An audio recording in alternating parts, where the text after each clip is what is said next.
So good morning, everyone, and welcome to the 6th annual event on American leadership on the SDGs. I'm Tony Pippa. I'm a senior fellow in the Center for Sustainable Development at the Brookings Institution. Really wonderful to see you all, and thank you for choosing to be here as we hear about and experience leadership from all segments of American society on the Sustainable Development Goals. At the Center for Sustainable Development, we're engaged in cutting-edge research that we hope empowers collaborative action to tackle the SDGs. And so I'm personally really excited to be delving into hearing about that at so many different levels in our country today. But before we dive into the program, we're really honored to be joined again this year by students from the Hawaii SDG Youth Council and from Kamehameha Schools. I welcome you.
Aloha mai kako o Andrew ke koa laukani Heber. Hi everybody, my name is Andrew ke koa laukani Heber, but you can call me Laukani.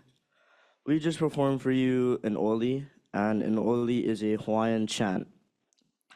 There are many different purposes for an oli, but some of them are to ask permission, to ground ourselves in Hawaiian values, and to show respect and gratitude to the land and others. The oli we performed was called Hano Hano Kapa'alama, which translates to Majestic Kapa'alama. Kapa'alama is the land that homes our school campus, the land that teaches us, and the land that nourishes us. We perform this every morning in a ceremony called Piko. The purpose of Piko is to ground our mind, body, and spirit and prepare ourselves for the work ahead. Hawaiians understood the importance of a strong foundation. For them, their foundation was the land. They treated the land like family, and they were one with the land. An example of this is the specific rain and wind names across Hawaii. This was shown in the oli as it talks about the rain and wind of Kapa'alama, the rain Kukalahale, and the wind Olauniu. For the past few days at the UN, they have been working on the Pact for the Future. And one of the goals of this pact was to localize the SDGs. In a way, this oli shows an example of localization. To some, there may be only one rain and one wind in all of Hawaii. But to Hawaiians, they were so connected with the land that they gave specific rain and wind names to the environment around them. I'd like to leave you with one last thought. For me, sustainability is like a tree. The roots are our foundations, the different cultures, communities, and perspectives across the world. The trunk is us humans, and the leaves is our future, the endless opportunities, possibilities, and outcomes. As the trunk, we need to connect the roots to the leaves, which is the foundation to the future. Mahalo.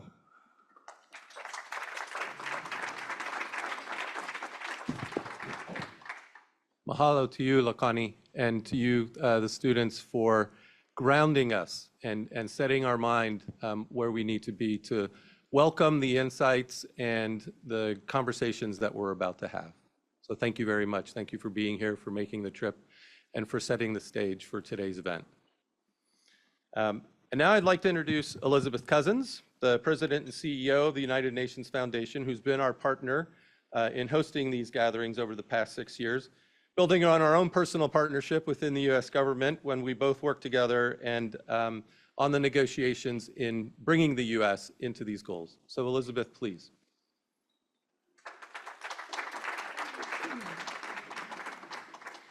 Good morning, everyone. Aloha. I'm delighted to join Tony in welcoming you today to the 6th annual flagship event on American leadership advancing the Sustainable Development Goals. Before we begin, I want to acknowledge that we meet on the historic land of the Lenape people who have stewarded this land for generations. And I also want to thank members of the Hawaii SDG Youth Council, the students from Kamehameha School. You were so powerfully with us last year. We're so grateful you're here with us again today, and thank you for sharing your beautiful opening protocol. Mahalo. We have an amazing program today, showcasing leaders from federal government, city government, philanthropy, community action, and organization. They span Texas, California, Minnesota, Florida, Hawaii. I'm delighted that we have the new USA Youth Observer to the UN, Oscar Lopez III.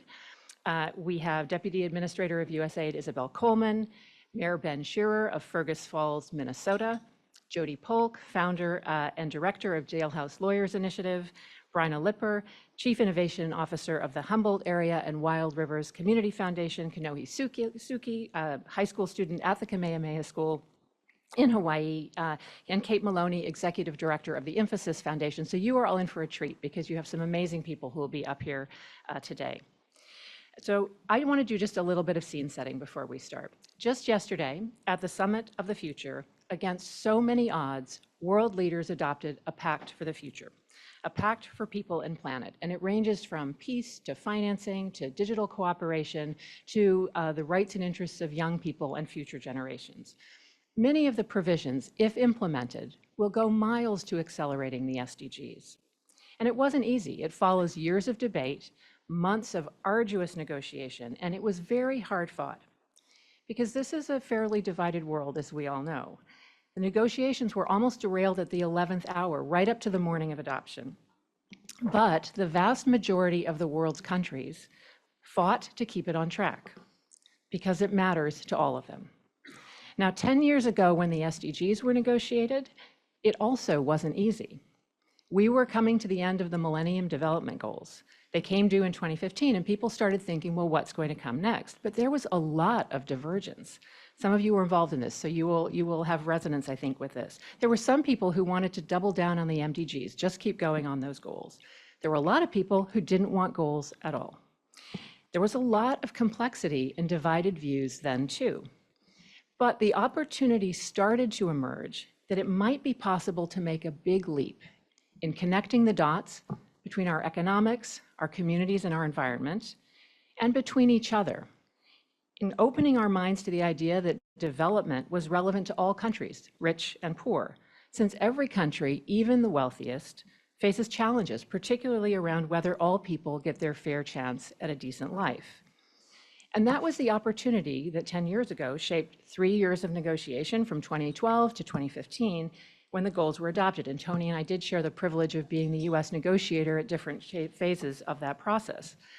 And when we started grappling with what kind of goals could be meaningful to the world and also meaningful in the United States, I will confess I was skeptical, and some of you know that. There were big divides to bridge. So I want to share an insight into one of the goals, Goal 16, that bridged that divide in a particular and unexpected way, and that I think has a bit of bearing on where we are today. So Goal 16, this is peaceful, just, and inclusive societies, was hands down the most controversial goal. The other goals all had contentious elements, but this was the goal that a lot of countries didn't want in at all. And we spent 2 years negotiating the goals with 193 countries. And fast forward through that process, we got not only Goal 16, but a very powerful set of targets below it. So how did that happen? I'll give you 3 factors that I think were critical that have lessons for how we might think about advancing the SDGs and accelerating them in the US today. So first, countries who had experienced civil wars or deep crises in their own justice and security sectors, they played an outsized leadership role. Timor-Leste, Liberia, Sierra Leone, countries who had been through brutal civil wars. Guatemala, El Salvador, Honduras, countries for whom justice sector reform was absolutely critical to their own peace processes. They all stepped up early and with resolve. Second, the big donor countries like the United States, like the Europeans, we didn't overplay our hand. And I must tell you, keeping the well-intentioned to stay quiet, keeping us from talking too much was no small task, but it was essential or it would have drowned out the Timor-Lestes and the Liberias and the Sierra Leones. And third, we embraced the domestic opportunities. So I was at the US mission at the time, and we had an extraordinary partnership with the Department of Justice. Throughout the negotiations, DOJ would regularly come up here to New York and meet with delegates from other countries and talk honestly about the real challenges we were facing here in the United States, where we don't yet have equal access to justice, where there are unacceptable levels of violence, and where Indigenous and diverse communities still face structural impediments and discrimination. And as a negotiator, I can't tell you how transformative it was for other countries, particularly from the Global South, to hear that kind of candor and humility from the United States. It helped level the playing field, and it created space for genuine dialogue. And I'm convinced we wouldn't have Goal 16 or all of the goals without it. So I say that because I think there's a parallel to how we think about American leadership on the SDGs right now. The SDGs are only as meaningful as they mean something to real people.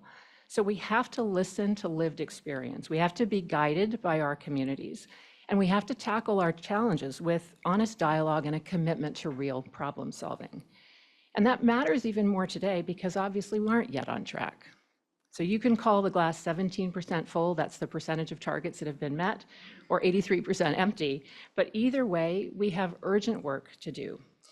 And whether you call them the SDGs or you just call them what matters to people, education, healthcare, safe streets, clean water and air, decent jobs, sexual health and reproductive rights, sustainable climate for our future. These are bread and butter issues that are motivating people around the country, and they're motivating leaders like you'll hear from today, which we're so grateful to have them. So we have 5 years to go. It's not a lot of time, but it actually is enough time if we get serious. So, here at home with our partners internationally, we have to summon the same kind of inspiration and perspiration that we did 10 years ago and that countries just did yesterday when they adopted the Pact for the Future. Fighting for what matters against all odds and finding new ways and spaces to talk to each other across divides, finding what unites us and lifting each other up, to make learning from our successes and failures an easy and inspiring thing to do. And if you'll just permit me a shameless plug, we released USA for SDGs.org as a website that's meant to be a hub to help that kind of learning and sharing about the goals. So again, let me welcome you this morning. We're so eager to hear your stories, to learn from you, and to be inspired. And I'm just delighted to welcome you again 6 times. We got to keep doing this, Tony. So I'm going to pass the mic back to you to take us through the rest of our program. Thank you. Yeah, Elizabeth, we have to stop meeting like this, or let's keep meeting like this, especially for the next 5 years. So thanks for grounding us in that history. I think that's a really powerful reference point for the conversations to come. And I personally am really looking forward to this next conversation about US government leadership as well on the SDGs. And so this will be a conversation, and I'd like to introduce Ambassador Isabel Coleman, who is the Deputy Administrator for Policy and Programming at the U.S. Agency for International Development, or USAID, where she's responsible for USAID's policy and programming and oversees the regional and pillar bureaus, which includes crisis response, promoting food security, global health, democracy, economic growth, and addressing the root causes of conflict. Ambassador Coleman was also ambassador here at the U.S. mission for the United Nations for Management, Reform, and Special Political Affairs. And directly before coming to USAID was also the Chief Operating Officer at Give Directly, which is an organization that's really at the cutting edge of providing cash assistance to improve lives around the world. And she's going to be joined in conversation by Oscar Lopez, who's currently the 13th UNA USA Youth Observer to the United Nations. He's a researcher, a writer, an artist from the US-Mexico border, who's a graduate of the University of Texas at Austin, and whose work inspired by his hometown of Laredo, Texas, is dedicated to advancing climate action, human rights protections, and digital rights. And I just have to throw this one in here. Since January 2023, he served on the advisory board for the Born This Way Foundation, co-founded by Lady Gaga and her mother, Cynthia Bissett Germanata, where he's worked to break the stigma around mental health and increase access to mental health resources for marginalized communities. So Ambassador Coleman and Oscar, really welcome this conversation, and please come to the stage. Thank you.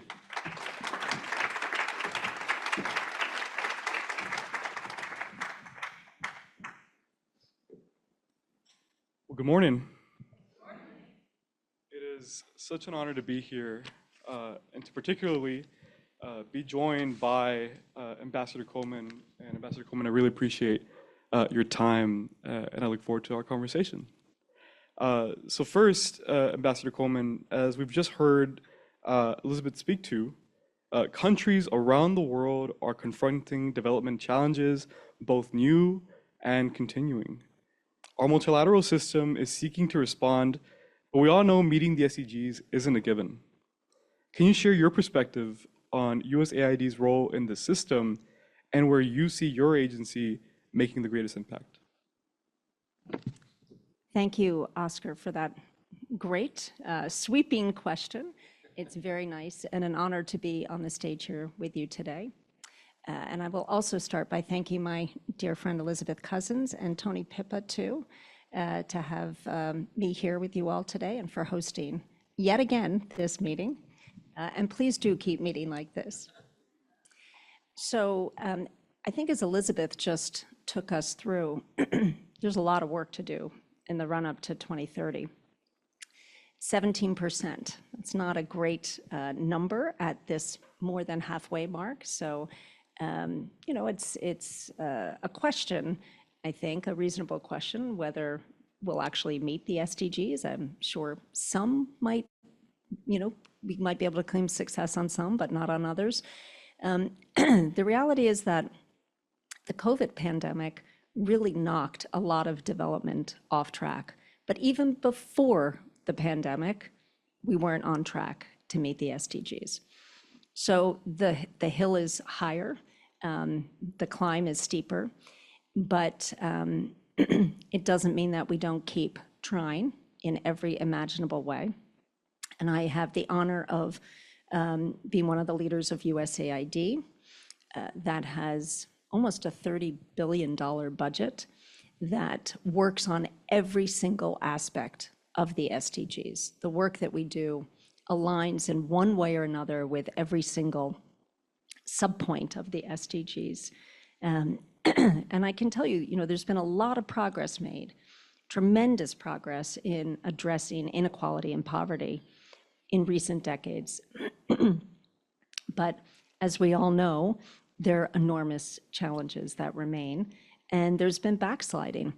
We have a fantastic assistant administrator for global health, Atul Gawande, who has really focused us on looking at just one metric in global health, which is the decline in life expectancy globally. It's really the first time in decades that we've seen that. And so coming out of COVID, recognizing that it is a myriad of factors that have contributed to that decline and that we have to tackle them all together. But we at USAID, we're working on global health, we're working on education. We're not as big in basic education as we used to be, just in terms of, you know, pouring money into trying to build schools and get more kids who weren't in school at all into school. The world has made tremendous progress on that. But now the focus has to be on the quality of education. There are, I mean, the learning poverty rate around the world is astronomical.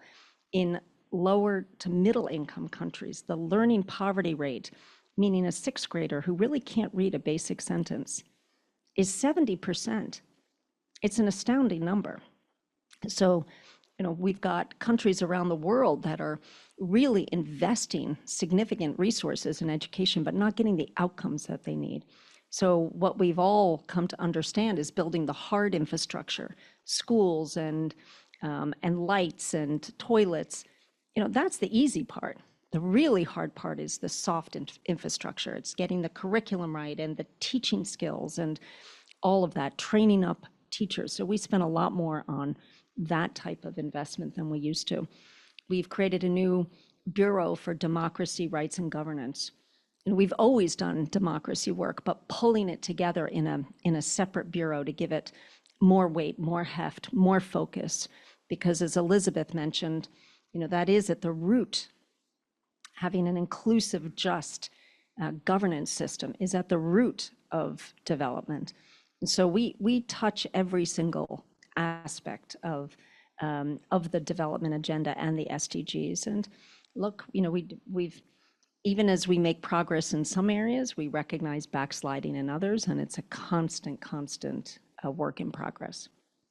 Certainly, and I know you mentioned, right, the sort of stark reminder that 5 years out, we're only about 17% of the SDGs are in progress. But I think that what's been very motivating and inspiring is that I've seen young people be the ones at the forefront, driving the change, and more specifically as well, driving the change in their local communities, where not only are the effects of these issues being felt, but the solutions for these issues are being implemented and the real change is being driven. But going on to local communities and an issue that's very close to home for me, something that I'm very involved in domestically and care a lot about is the digital agenda. As Tony mentioned, I'm from a city on the border called Laredo, Texas. It's a beautiful city, but unfortunately, it's one that's faced deep digital inequities. Significant portions of the community don't have access to the internet. And a few years ago, we were deemed the worst connected city in the US. It's a sort of situation where you see students finishing their homework in fast food restaurants to get free Wi-Fi. During the pandemic, students sitting on the street when those lobbies were closed. Situations that are horrible to think about and see and experience. In your view, are we doing enough to close connectivity gaps and to realize the promise of AI for good? What is needed in this space? Well, thank you for that question. And it's really near and dear to my heart because one of the issues that I personally have championed at USAID has been the digital agenda. And USAID does a lot of digital work, but we didn't have an office, a dedicated office for digital policy. And so we have just recently created that office, and I'm so pleased that Congress has given its approval that we can move forward with that office. So we are now running headlong on creating a new office of digital policy, and we are hiring a chief AI officer. We've also been doing work in AI for years, but now really having that dedicated focus. And as we all know, I mean, digital can be a means of closing the gaps. USAID was one of the pioneers in creating a digital cash. The banking infrastructure in many lower middle income countries is not well developed, and having digital cash is a way of leapfrogging and not needing that hard infrastructure and being able to transact digitally. But as we see today, the digital curve is just so steep, and the gaps are widening in many respects. And so we have to be very cognizant of the fact that even as AI can be a solution, and we're seeing that, we're seeing new AI applications in global health, people able to cough into a phone and detect TB, all sorts of amazing examples of how AI is being deployed. But the infrastructure that exists in lower and middle income countries, can cost as much as 30 times as much for cloud computing in less developed economies than in more developed economies. So they're just huge gaps. And the fact is that AI models are trained primarily in English. There's 7,000 languages out there, a third of them in Africa alone. So there's a lot of doubling down on divisions that exist already. And so we have to be hugely cognizant of that and really focused on trying to close those gaps. Certainly, and I think we could all understand that in a world that is increasingly becoming digital, it's impossible to exist without access to these tools. And I'll speak from my own personal experience. As a Texan in New York, I don't know what I'd do without Google Maps. I might end up in Jersey or in Pennsylvania. But I completely agree with you that I think there's a significant promise in the power that technology could have to close inequalities, but it's vital that we ensure at the same time that the technologies we create aren't hurting our society, but are helping it. And so I really appreciate what you shared. Now, I know we talked a little bit earlier about youth and the power of youth. And as the youth observer to the United Nations, a part of my role is to connect with and listen to youth across the country. Young people in America and globally want representation in global forums and for their vision of the future that they want to be taken seriously. What opportunities do you see now and going forward for youth to play a role in the global development space? Well, thank you, and I so appreciate you being a youth leader. And you know, the reality is that in the countries where we work, the majority of the population are young people, and so much of our work is directed at young people, whether it's in health or education or in agriculture. You know, we do a ton of work on food security. It's training people, it's the skills building, going back to digital. We're doing a lot of work launching programs to really train the workforce of tomorrow with a focus on digital skills, partnering with local organizations, partnering with local educational institutions, local NGOs, local employers, but really aimed at helping that, you know, learning to earning spectrum for young people to make it smoother than it is today. Because as we've already discussed, there's some real gaps in education, but even when education is pretty good, there's a huge gap in the workforce. And so really trying to build that. So much of what we do is youth-oriented, youth-focused. We have a lot of dedicated programs, as I said, whether it's training or our Youth Wellbeing Award, where we call out youth leaders who are doing really innovative work in all sorts of different ways.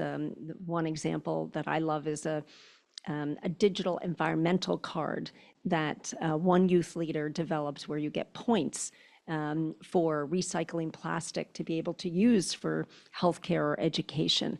And these are, you know, young people coming up with their own solutions to their own most pressing problems, whether it's climate or health and well-being, or another example on a chat box giving, you know, interesting but very factual information on sexual and reproductive health. I mean, young people are innovative and creative, and it's harnessing that, and that is a huge focus of what we do.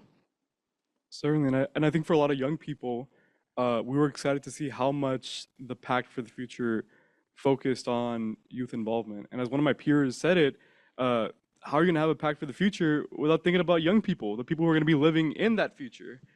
And so, you know, seeing that be adopted this Sunday, despite the obstacles that came sort of at the final hour, was really exciting. And I think a lot of us young people are hopeful and hope to see that member states truly implement the action items on youth involvement.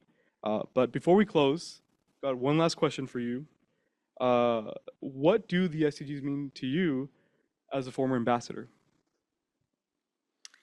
Well, my quick answer is I think of Elizabeth and Tony, actually, when I think of the SDGs. I mean, we were all at the US mission in the final days of trying to close that remarkable agreement. But I think what it means to me is hope.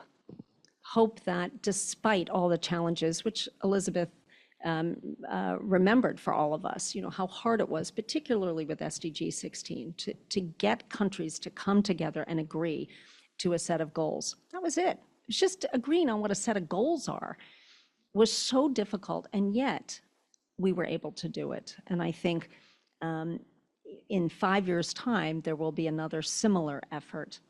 It will be even harder because the divisions in the world are even starker in many respects. But it gives me hope that we were able to do it then, and we'll be able to do it together.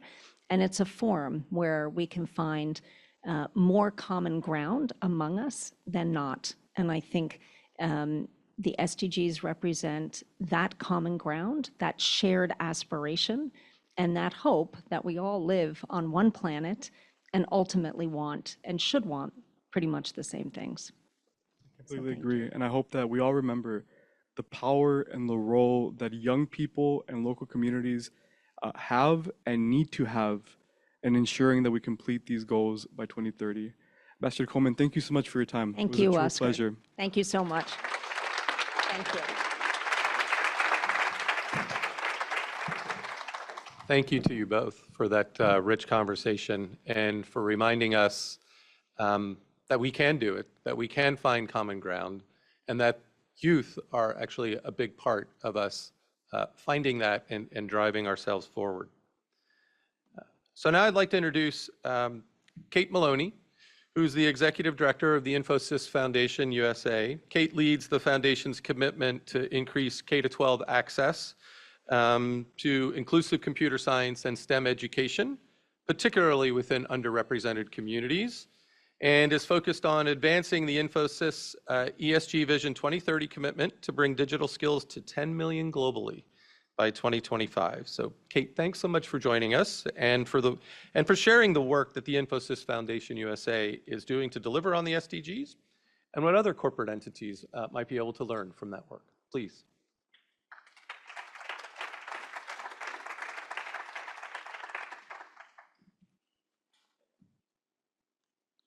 I now have to wear glasses. It's something that has happened recently. Thank you so much for that lovely introduction. I'm thinking of Ambassador Coleman and Oscar. We didn't speak before coming today, but everything that they just said about the importance of digital skilling and education was a wonderful teeing up for some of the remarks that I would like to make this morning.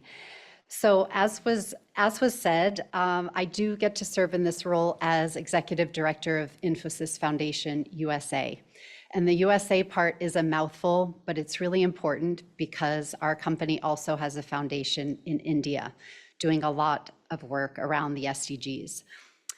For those of you who may not know Infosys, Elizabeth and I spoke of this. We do have one of the founders who sits on the board of the foundation, but Infosys is a tech consulting company that is headquartered in Bangalore, but operational in 50 countries around the world. And it has made its purpose statement a commitment to amplify human potential and create the next opportunity for people, business, and communities. So that really gives us a wide berth. There are parts of the company and the India Foundation who are tackling ethics and governance and climate and sustainability. But in the US, I get to really drill into the importance of education, human capital, and digital skilling. So SDG 4. I'm putting a spotlight on SDG 4 this morning because selfishly, it's the work that I'm chipping away at in the US each day.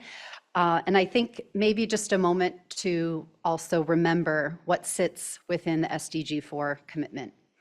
And that is an aim to ensure inclusive, really important to focus on that word, inclusive and equitable quality education and the promotion of lifelong learning.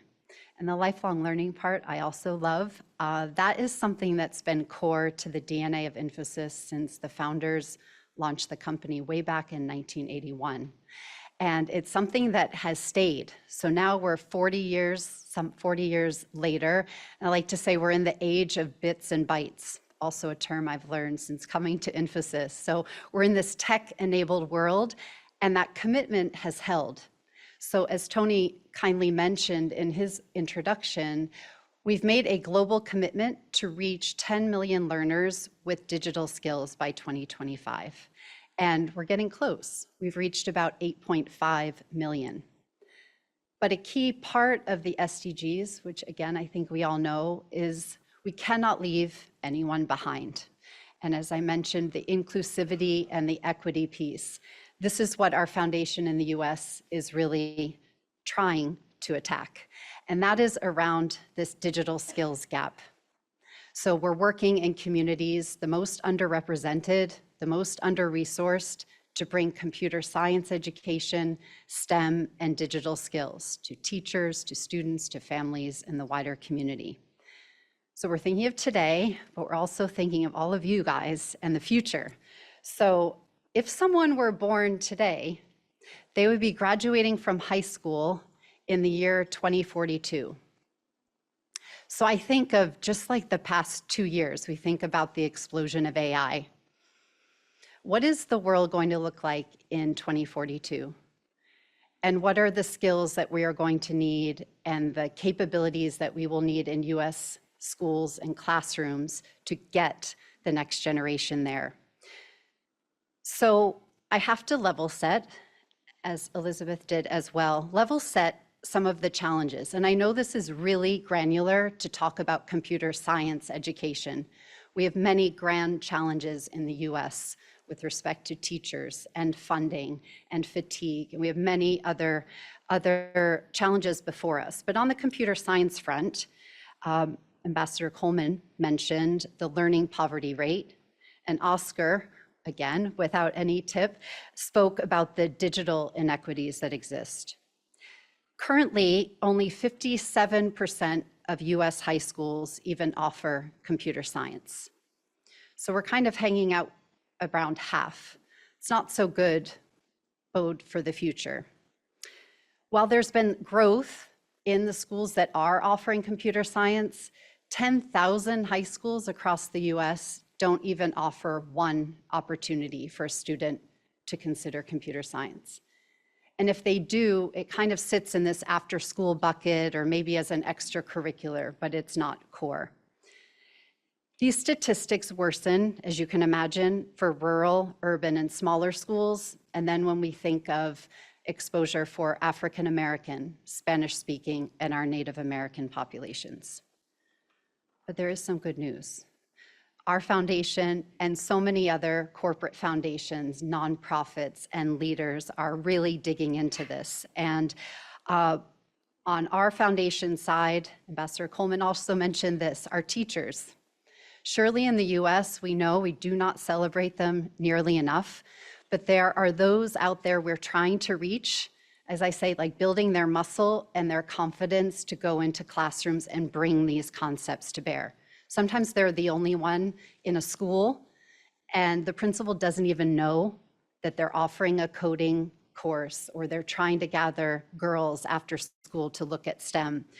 We are at the foundation training teachers. We just trained 1,200 of them this summer from Title I schools. So they're going back and teaching STEM and computer science. Then we're going directly to the students, which I love. Programs that we do in New York with the Junior Ambassadors Program, programs up in Hartford with maker spaces. We're at the border in Arizona trying to help girls gain exposure to STEM. And also a very important population when we think of bringing education to all, the neurodivergent students and learners, very tech savvy. And this is a community we connect with in the US and around the country to make sure that they also are brought into the fold. And lastly, digital skilling. I have to make a plug, as we're all allowed to do, for a platform that is helping us get to that 8.5 million learners. And it's a digital learning platform of 11,000 courses on all the subjects you might imagine, cyber and data science and Gen AI. It's available to everyone on your phone, on your computer, completely for free. And the point is that all learners should have the chance to engage directly in tech or in this tech adjacent world. So I want to close with just a moment of hope because I see this in most of the work that we do with students. We're a tech company, the foundation's rooted in this. So we do these app design challenges. And some of them come with an explicit call to align their kids' ideas with an SDG. And some just say, come to us with a challenge, something that's bothering you in your community or something you'd like to address by way of tech. And the room is usually full of Infosys consultants and employees. And we leave, these can be middle or high school students, and we leave the room thinking it would be fantastic if we could hire the students immediately. Super savvy, in tune, technically capable, but so connected to their community. Mental health, human trafficking, climate, laziness, and what do you call it when you procrastinate in high school, tips for the app to, set an alarm. But they are thinking, the youth are thinking of solutions to the very hyper-localized context of the SDGs. And I think it's incumbent upon those of us in the room who have influence in government, who have resources in private foundations or nonprofits to come together and to really start to tackle this issue of digital inequity. And I'll just offer anyone I meet today or in the future, we are looking to be, as one of our Brookings scholars mentioned in a Rebooting this SDGs article, let's be audacious, practical, but let's be audacious and come together. And I welcome ideas from anyone here who's similarly passionate about the issue so that we truly do not leave anyone behind. Thank you.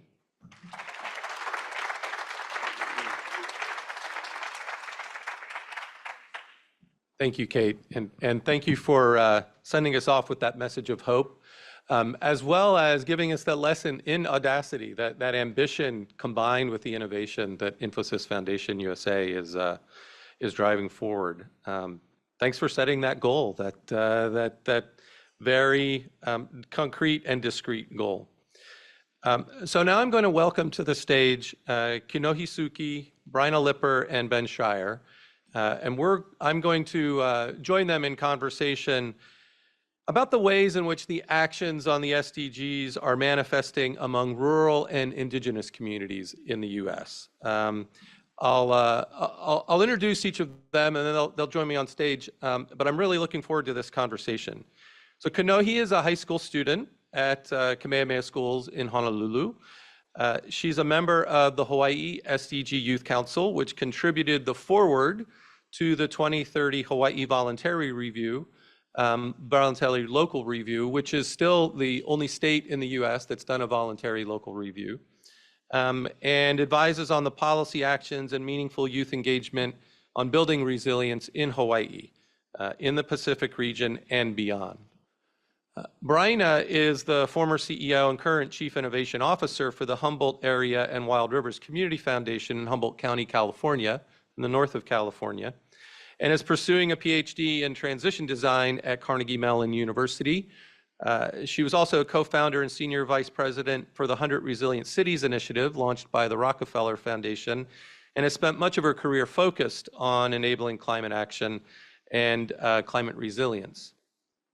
And Ben is the two-term mayor of Fergus Falls, Minnesota, a town of a little more than 14,000 in rural Minnesota. And he's also the director of civic partnerships at West Central Initiative, which is a community foundation and regional economic development planning organization.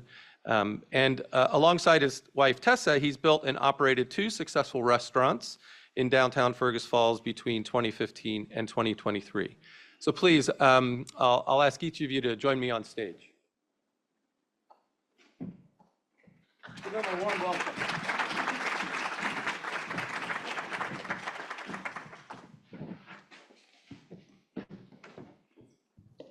So I'm really looking forward to this conversation. And I just want to frame our conversation a little bit. As I sat in the General Assembly while we were negotiating the UN resolution agreeing upon the SDGs, I have to say, I think we paid limited attention to the local people and efforts that are going to be really important to making this agenda real.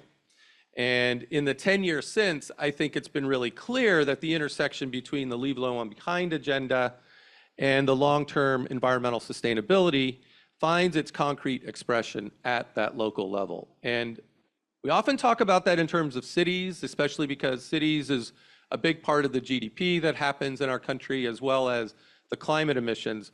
But I think it's extremely important that we recognize that the actions, legacies, and culture of rural and indigenous communities are really central to the success in the US and beyond.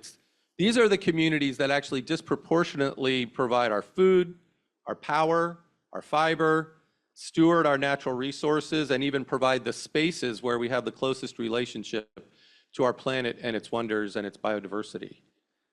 In the US, they're also the communities that have often been the most left behind.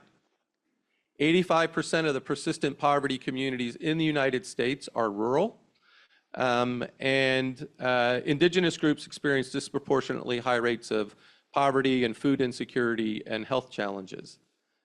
And given our political differences in the US, these places also sometimes test the unifying aspect that we've been talking about around the SDGs earlier today, and raise the question of how do we find that common ground, and I really want to dive into that in the conversation that we're going to have. I think what we'd like to do is sort of hear some concrete examples and ensure that to make the kind of progress we think we need, reveal that how we take these actions is almost as important as the actions we're taking. And I think I would ask each of you to listen for that as we embark on this conversation. So I'm going to start off with a question for each of our panelists, just to help you as an audience understand where they're coming from, and then we'll dive into the conversation from there. And Kinohi, I want to start with you. You're involved in the Hawaii SDG Youth Council. You and a group of your high school peers are directly involved in trying to influence the state's policy and reporting your efforts on the goals. And when we talked about your work in Hawaii, you mentioned that the definition of aloha is the starting point for you. What does that mean? Tell us a little bit about that. What does that mean to you? Well, I would first like to take some time to introduce myself, Makola Hawaii. So aloha, velina kako, kinohisuki ko uinoa no kailua maiau.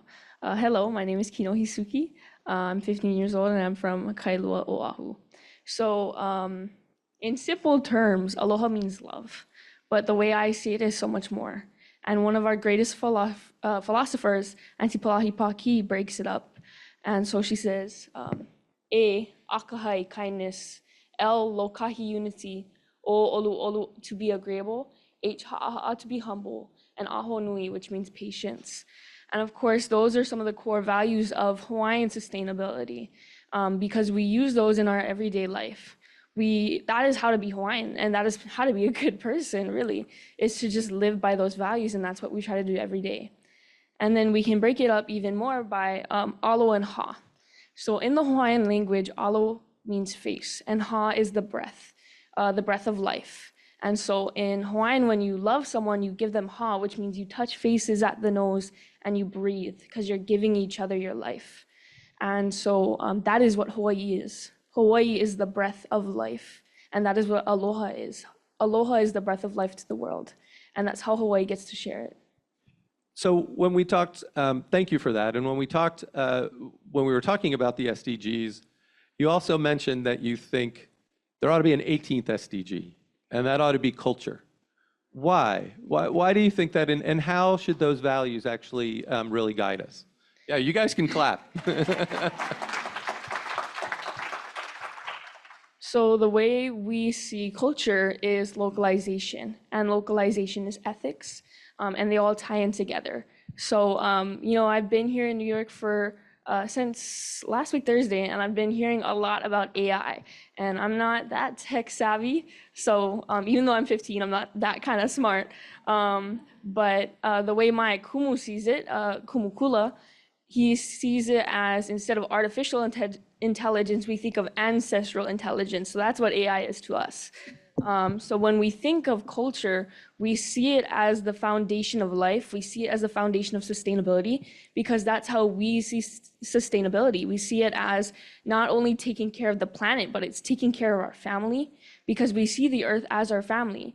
We see the earth, the honua, as an island earth. We see it as one island. We see it as our mother. We see it as our older brother, and we treat it as though it is, because that's who we are as a people.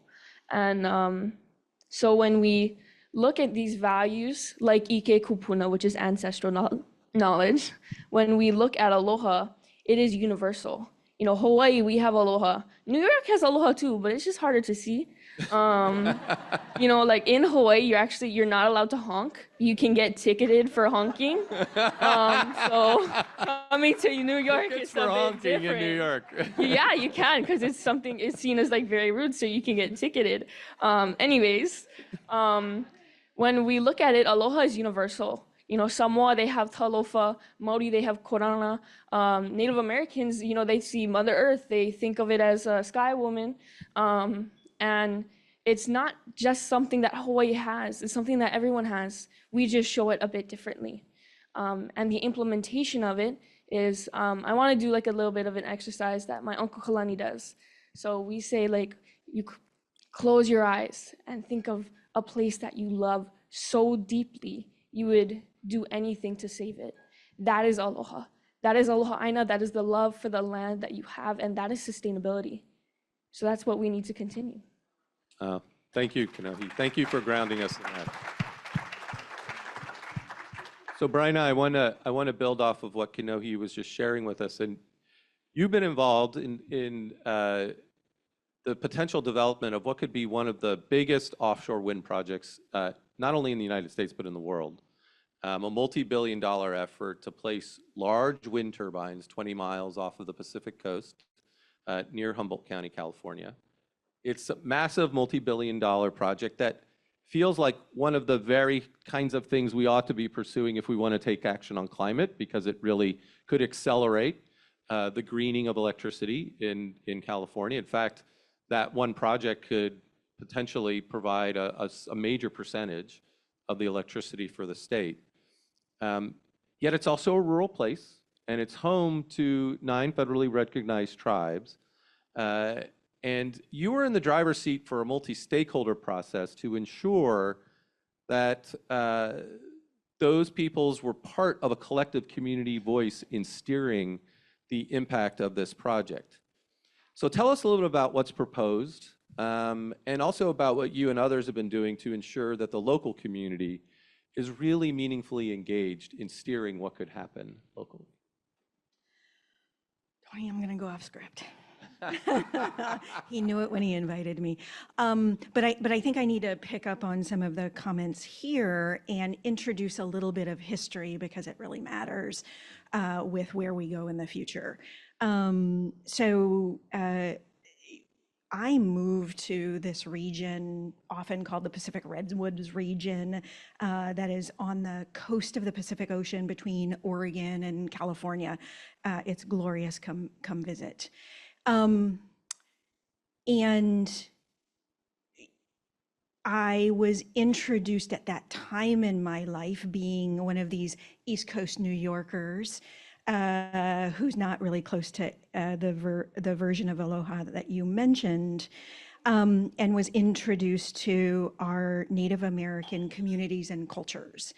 And it changed the way that I view and understand the world. And part of that is the history lesson of this region. So this region was colonized late in US history. It's really difficult to get to. It's sort of treacherous territory for the colonizers to get up from San Francisco or down from the coast. But as soon as gold was found, that ended. And one of the things that Tony just mentioned in his opening narrative that caught my attention a little bit is the sentiment that these places provide much of the country its fill in the blanks, natural resources, water, agriculture, et cetera. And one of the things that I think we need to flip the script on is that was not provided, that was taken. That was taken through eras of extractive policies and practices in this country, from gold to timber to water. And then with the industries that followed and flowed on from that, that were these boom and bust cycles that would come in and eviscerate community, and frankly, in partnership with government, states and federal, have a extermination process of the indigenous people in that region.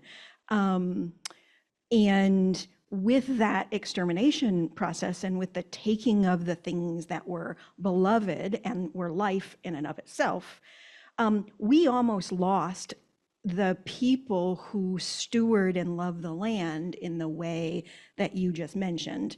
The people through time immemorial who were in partnership about life of that place. And then what has come over the historic process of colonization is this distance between humans as capitalizers on the place and the life of the place itself. And never was that more true in the history of this region post the genocidal era, when the US government in its last era of industrialization decided that it needed to build energy for the West. And the technology of the time that was cutting edge and was going to change opportunity for all of the poor natives that were terminated, all of the people in the rural places that were poor. If you will just follow along with this, this will bring you to wealth. And that was hydropower in the West, and hydropower for most of this country too, as well, if you look at rural places and your rivers. And so the damming of the Klamath River in particular was a devastating part of our ecological history in this area. And it killed off, nearly killed off and made extinct species of salmon that were, culturally important, but also for just the lifeblood of, this humanity and the species of the region. They were sort of a dominant force in the ecology overall. And with nearly a century of trying to take those dams down on the Klamath River that caused devastation, these tribal communities and the rural communities never saw the benefit of this energy that was promised to them either. And so those broken promises, and whether that is energy or whether that is other infrastructure that was promised for these boom cycles that never materialized, and in fact these communities became poorer, more devastated, lost that connection that you talk about, and ended up with the externalities, as we like to call it in economics, of the terrors of the way we have created an economic system.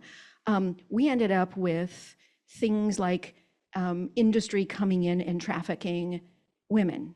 We have now one of the highest instances of missing and murdered Indigenous people in the country. And the fact that that is a thing, highest missing and murdered Indigenous people, that's a thing that we have to track, is a terror in of itself.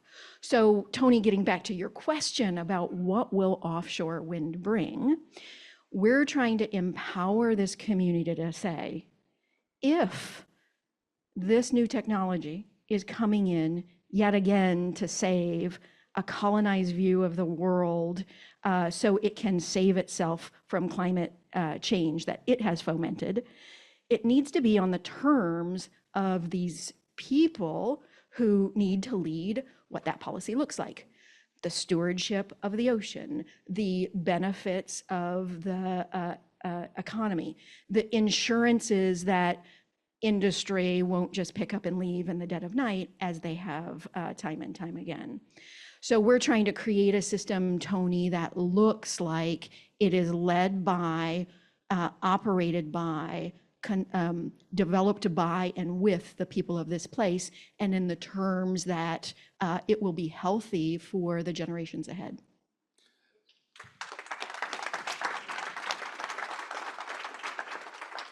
So, and that's a major effort to kind of, to your, to the way in which you just framed that, to actually shift, to turn this thing on its head. And it's not just outside coming in and extracting from, and also that it's grounded in the local values and the local relationship that people have with their local environment.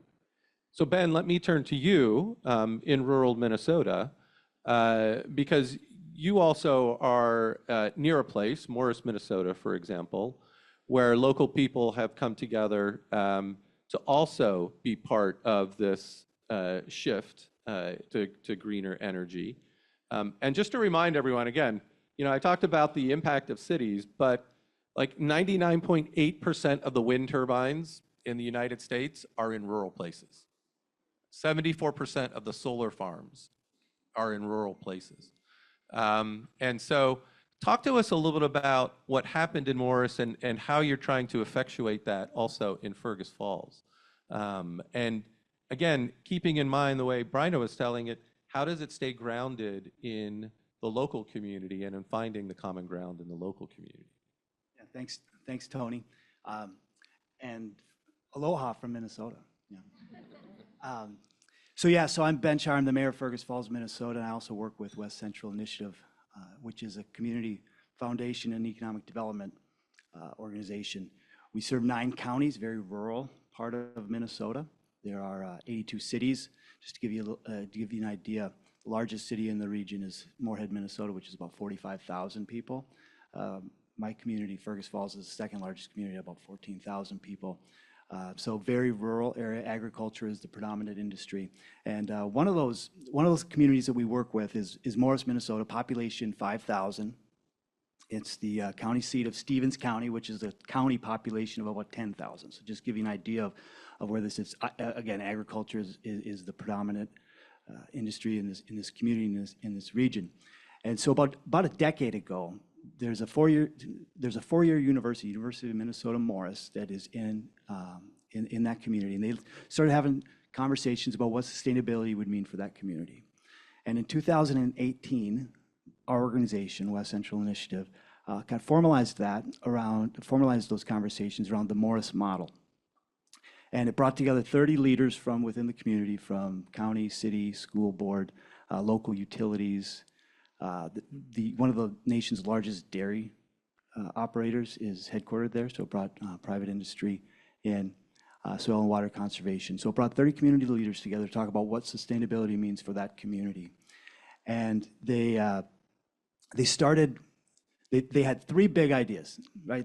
3 big ideas were in that community. They were going to produce 80% of the county's energy by 2030 locally. They were going to reduce consumption of energy by 30% by 2030, and they were going to have 0 landfill of waste by 2025. So pretty ambitious goals for a rural community. But they started small. They started by, how do you engage those local leaders around an idea like that? Because there is strong resistance, as anyone can imagine, I'm sure, who's visited or lives in a rural area. There's resistance to this from a top-down approach. And so they started small. They started with LED streetlights. And the city saved $15,000 the first year. Now, to a city of 15,000 or 5,000 people, $15,000, that's money you can put into a local park, right? So that opened the door to what was possible. And in 2023, the Morris model was updated to include the sustainability SDGs, and they've outlined 100 projects within the community. And I'm happy to say that they've achieved 50 of those projects so far. So, yeah, they're on their way. Everything from, so there's two wind turbines on the University of Minnesota Morris campus, which produce 4 times the energy needed for that campus. So they're selling energy back to the grid. There's solar on the community center, on the library, on the city hall, and on the municipal liquor store. That's a big one. The beer is cooled by the sun in Morris, Minnesota. There's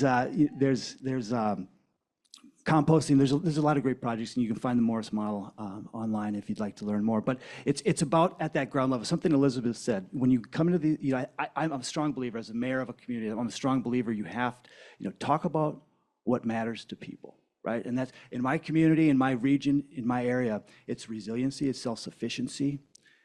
And as mayor, it's saving taxpayer dollars. So that's how we led.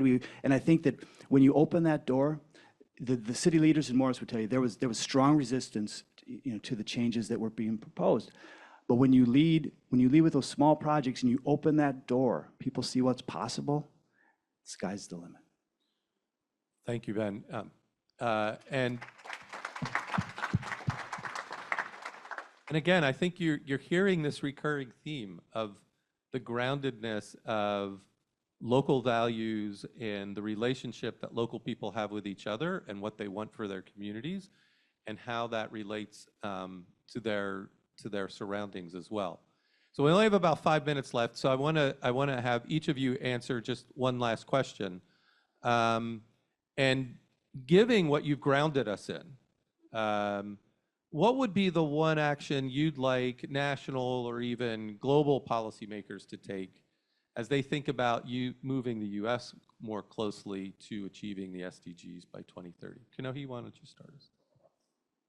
Well, I think one of the most important things I've learned while being here is the importance of implementation, because we don't want the Pact for the Future to be like the SDGs, where we only start worrying about them 7 years after they've been created.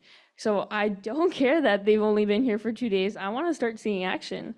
And I know it's possible because, I mean, I've been to the Hawaii Youth Summit where we have about 70 8th graders and 7th graders go through sort of like a model UN kind of thing where you have to be like, oh, raise your hand and be like, I amend the amendment and I second that. You know, it's kind of hard to explain, but that's kind of what it is. And what we did was we drafted 6 resolutions in a matter of 4 hours. So I know change is possible because I've done it. We've all done change. I mean, look at us. We're here today. I'm 15 years old and I'm speaking on a panel with the mayor from Fergus Falls. Yeah, sorry, I couldn't remember. And of course, some of the greatest leaders in Brian Lipper. Sorry, I have really bad memory, and I'm really bad with faces and names. You're not the first person who's forgot the mayor of Fergus Falls. Don't worry. Well, I'll try not to from here on out. But I know it's possible because we've done it, and we will continue to do it. So I know implementation is hard, but it's achievable. So that's really, I think, what we need to focus on. Thank you. Thank you. Ben and Brian, we only have a couple minutes. Ben, what would you say? Yeah, well, I'm thinking about something that President Lula of Brazil said last night that really stuck with me is leadership matters, right? Whether it's international, national, state, and local. And I think about the state of Minnesota and some of the actions that they took on sustainability that forced local utilities in my region to work and partner with communities to create change. But I think about I'm 25 miles from the North and South Dakota border. So I think about the different levels of regulations that happen in those states. And so I think at a national level, if we could create systems that can incentivize these utilities to work at the local level. So from the national right down to the local level, I think is something. I've seen it work in my community. I know it can work in other rural communities. Great. Yeah, thank you. Breaking again, 2 things. Put these young leaders on nonprofit boards and philanthropic boards everywhere. And in elected office. It's not just about electing them. So much power exists in policymaking in those places. It has to happen. Has to be the change. And number 2 is I am deeply concerned that we are about to repeat industrial era policies in this new wave of technological capability and advancement. And if we think about what the frontier of extractive economies are, when we think about who owns your domain, who owns your information, how these resources are owned and controlled, the wind patterns are going to change in the ocean. Your biometric data should be in your ownership and not to be extracted from you as communities. We have got to get our hands around this new industrial development policy, and we have to have all of you as leaders thinking with us urgently. Yeah, thank you. And I really love that framing of we have to learn and not repeat the extractive nature of so many ways in which we've acted in the past, and that is at the root and the grounding of fundamental to sustainability. That would be true sustainability. Please thank our panelists for sharing their stories and their vision. Thank you very much. And now I'd like to introduce and welcome to the podium Jody Polk. Jody is the founder and director of the Jailhouse Lawyers Initiative, which is housed at the NYU School of Law and Legal Empowerment and Advocacy Hub.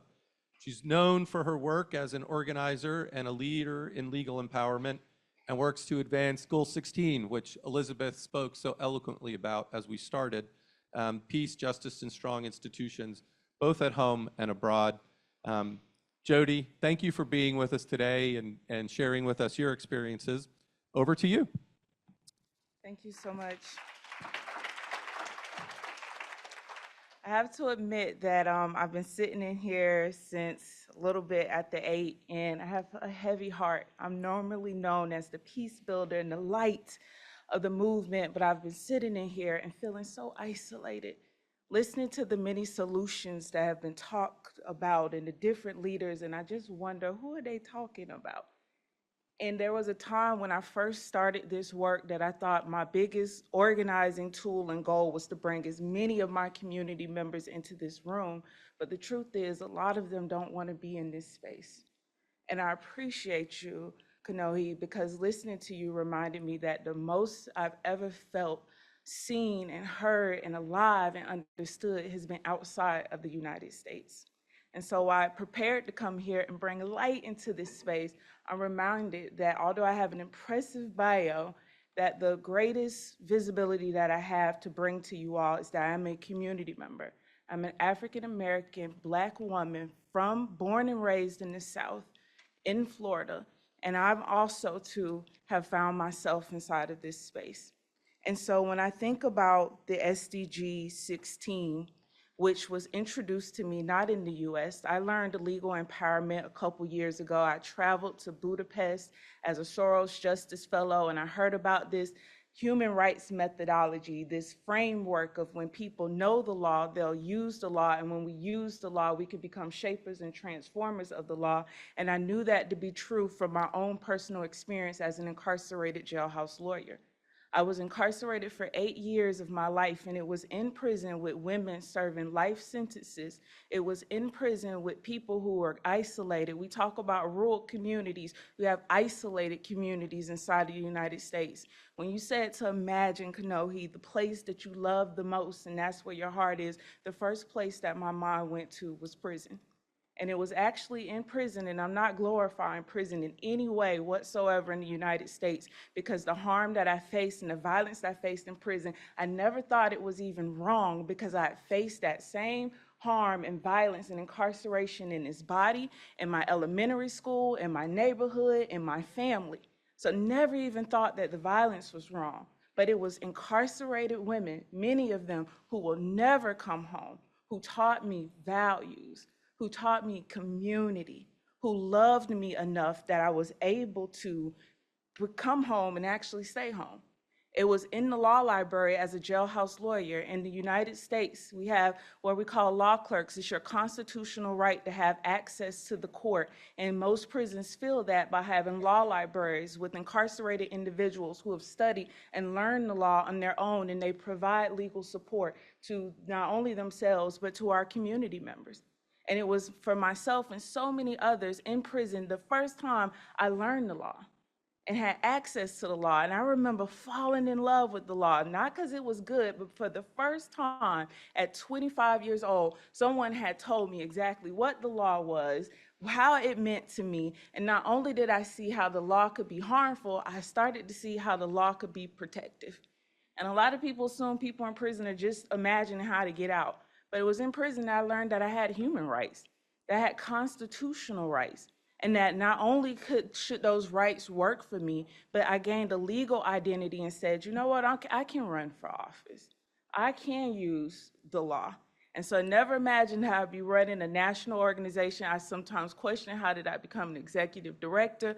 But what I did start dreaming in prison was I wanted to be a lawyer. I wanted to gain that legal knowledge and take it back to my own isolated communities in the United States, and I wanted to give it away. I wanted other people to understand that a part of our rights were to participate within the legal system. And the law touches every aspect of our lives. all of those SDGs. And so one of the things I recognize in isolated communities is we don't recognize that I have a right to health. I don't recognize that I have a right. I didn't even know I was poor until I joined the movement and I started hearing about marginalized, oppressed, poor people. My mom never taught me that that's who I was. What she taught me was how to take nothing and turn it into something. And too many of our communities, it's easier to be able to have access to drugs than it is to have education. What about the young people who are not in school because they don't see school as a trajectory, as a part of getting their needs met? And so when I heard that language for the first time of the SDG 16, peace and justice for all, inclusive society, strong institutions, that rang something personal within inside of me. Because in the United States, we have a very healthy abolitionist movement. As a part of the formerly incarcerated movement, one of the things you hear the most is it all has to come down. We got to burn it down. But through my own personal explorations of finding my own inner peace and justice, what I've recognized is in every institution, in every system, what I've encountered is people. And while the law can be harmful and systems can be harmful, there are good people. There are people incarcerated. I see lawyers incarcerated in courtrooms. I see PDs incarcerated to their budgets. I see law students incarcerated to academia, law professors incarcerated in the institutions, people incarcerated, right, to the narratives that have been set before. And so it is through not only my work, but through the SDG 16 that I imagine how can we decarcerate justice from being institutional, governmental, and legal, but truly when we say from the ground up. And that means not just having these conversations in these spaces, but making sure that we're having conversations in the isolated places, that we're having conversations in places, in prisons as well. In a few weeks, the Jailhouse Lawyers Initiative will be launching a digital public archive called Flashlights, where we will be hosting thousands of letters of incarcerated individuals from all over the country who write to us on a day-to-day basis, not complaining or describing the violence that they're facing in the criminal legal system of the US, but sharing their visions of a just society, sharing the programs that they're developing on the inside, sharing the hopes and the visions that they have for themselves and their children. A lot even thinking about job opportunities, slowing it down a little bit in a way that individuals can even imagine themselves as a part of the American society, imagine themselves as a part of the processes and a lot of the phenomenal solutions that we've heard about today. And so when I think about who I am, I'm a formerly incarcerated jailhouse lawyer. I'm a community paralegal, meaning I'm not a paralegal inside of a law office. I'm a paralegal to my community. As a community organizer, it is my right and my duty and my love language to be able to bring the SDGs and to be able to talk about the law with community members so that they understand that there's, first of all, a world outside of our isolated communities and that you all exist. I'm also the mother of two beautiful children. I'm the oldest of three. I'm the sister of Julius Irvin, of AJ Irvin. I am the daughter of Hattie Mae Jones. And I say their name because too many times when the people's names in my communities are spoken, it's because they've been killed or it's because they've been incarcerated. We got to start to say our names now. I am also a bridge between people and the law. I'm a bridge between institutions and communities. I'm a bridge between the SDGs. I'm a bridge for, as abolitionists are bringing down and tearing down old systems and old ways so that we can dream of something new. And I agree, we do have the values here, but it's a little hard to see. I hope to be a bridge to make sure that as many of us can come outside of harmful institutions and old narratives so that we can collectively build on what is. I've had the privilege of learning about peace. I worked for a few years at the River Phoenix Center for Peace Building, and it was the first time outside of one biblical scripture that I ever even heard about peace. It was the first time that anyone ever exposed me to the world around me. I'll never forget sitting in a privileged space that most people in the United States even get an opportunity to be in, and seeing people sit underneath the sun and talk about water. And not once did I ever even think about the sun as an element, as a belonging to me, as water, as a right. I believe that peace. I was recently in South Africa, and there was a quote on the wall that says, knowledge is everything. Knowledge is power, but understanding is everything. My peace in the US, we say that peace, that where there's no justice, there is no peace. But I've actually had to adopt peace to be able to stand for justice inside of the United States. When I think about what justice is inside of the US, and for a lot of me and my communities, justice is individuals having access to a fair trial. It's the opportunity to be heard and to be seen. It's conflict resolution, because peace, right? Conflict is inevitable. And I love what Dr. MLK says, that peace is not the absence of conflict, but it is the presence of justice. Justice has to also be accountability, not just between individuals that commit crime, but when institutions and organizations, when we cause harm to community people, to isolated people, we have to also recognize that accountability has to go both ways. And I appreciate you for bringing up culture, because a lot of times in the US, we talk about race, and we can't put everybody in a box of race. Culture is alive. And to me, my own personal justice, my sister Lisa that was sitting beside me, she's somewhere inside of here, she asked me about life after release. And I used to do legal empowerment trainings for formerly incarcerated women of color. And I recognized that I spent all of my time thinking about justice on a collective scale. What does justice mean for Jody? And it's one of the things I really encourage you all to do. Justice is a huge work, right? And peace is a little taboo. But we have to be confident enough to not just practice the values of the SDGs through our work, but we have to model it in the communities that we come from, the places that we have visibility to.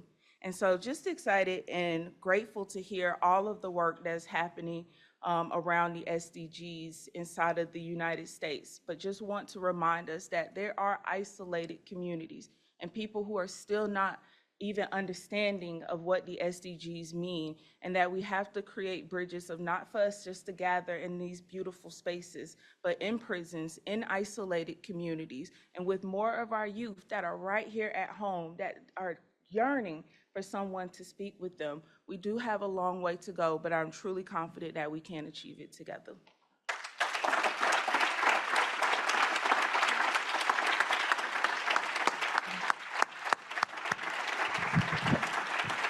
Thank you, Jody. And thank you for honoring us with the privilege of sharing your story so candidly and directly, and also showing us where there is hope in going forward. So Oscar, I'd like to ask you to come forward, and as the youth observer to the United Nations, this has been a rich conversation. We've heard a lot about rich experience. We've heard about many different experiences and the honesty, actually, of those experiences, and even the challenges that come with thinking about what our way forward is. So I'd like to ask you to come up and just offer some reflections and even a call to action as we close today. Please welcome Oscar Lopez.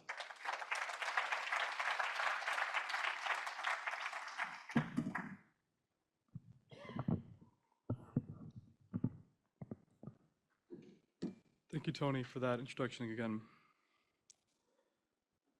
Parallel to the Rio Grande, my hometown of Laredo, Texas, is a vibrant community strengthened by an interconnected binational culture. The people, majorly bilingual, expertly glide from English to Spanish and back again, as with a mixture with its own language, natural and known. It's a city where people come from a shared background, common story of families coming to the US, hoping to create a better future for their descendants, including my own family that immigrated from Mexico and from Honduras. The Rio Grande is a sacred space. It's not just our sole source of water, but a representation of our identity and history. For the people that are indigenous to the region, the Rio Grande is a part of their creation story. We don't view the Rio Grande as a barrier between the US and Mexico. Instead, it's the very thread that weaves our two communities together. This year, a state report showed that by 2040, the Rio Grande is in danger of drying up, a consequence of climate change. Last year, the climate crisis was a driver of extreme heat, responsible for the death of more than 15 Laredoans. Moreover, large swaths of Laredo are categorized as food deserts, straining many families' ability to get the nutrition that they need. And further, in 2016, a report by the National Digital Inclusion Alliance showed that Laredo was the worst connected city in the US, with about a third of residents lacking access to an at-home broadband internet connection. Oftentimes, when my community is talked about in the news and in the national conversation, it's because of two things. The fact that we're the #1 inland port for the country, and because of the various struggles that our city experiences. But is it too much to ask for that for once, my community be seen because of its humanity and not its hurt? Because of the love that we hold and not the economic value we bring to this economy. In an era where global emissions are at their highest level in human history, extreme hunger continues to affect millions, multitudes of people continue to be displaced from their homes due to environmental degradation and violent conflict, and only 17% of the SDGs are on track to hit their goal, it has become clear that no one nation will be able to solve these challenges alone. While Laredo has its fair share of challenges, multitudes of communities across the globe are experiencing the exact same things. My upbringing on the border taught me that the issues that we face are ones without borders. As my abuela has often told me, en todo lo que haces, hazlo con amor. And everything that you do it with love.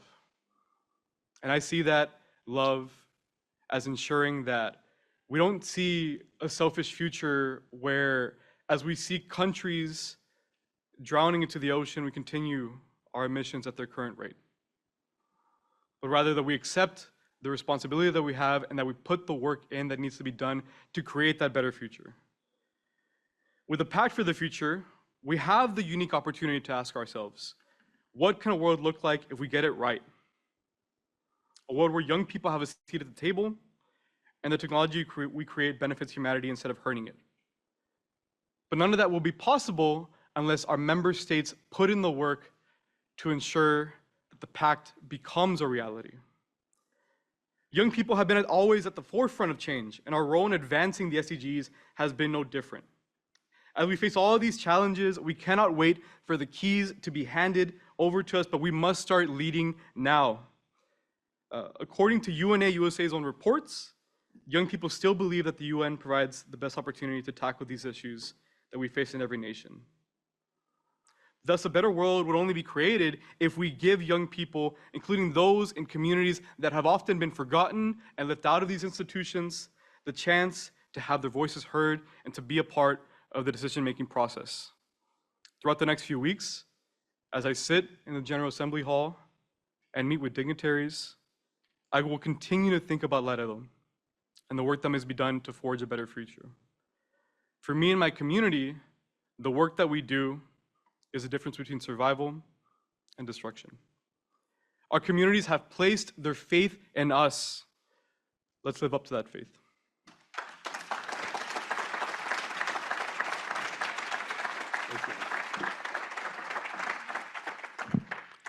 Thank you, Oscar.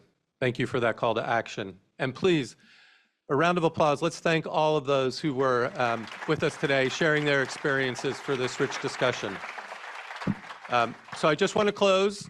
When we were creating the SDGs here at the UN, we often talked about the SDGs being a place where we're going to have to get to the root causes, that it's not about addressing the symptoms, it's about getting to the root. And I think today's conversation took us to the root in many different ways today. And so And I think at that root is the humanity that Jody and Oscar were just talking about.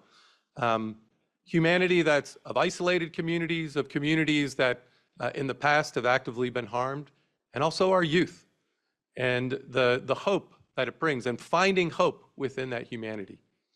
So I'll just have you take that message and that experience with you forward as you go through the many meetings and many places and people that you'll be talking to throughout the UN General Assembly and through the year beyond. Thanks very much for being with us today. And I will also say, as we break, just keep in mind that there are additional events happening, and so we may have to vacate the room very quickly. But thank you very much for being here and being attentive and creating the space for our participants to share their stories and experiences with you today. We'll see you next year.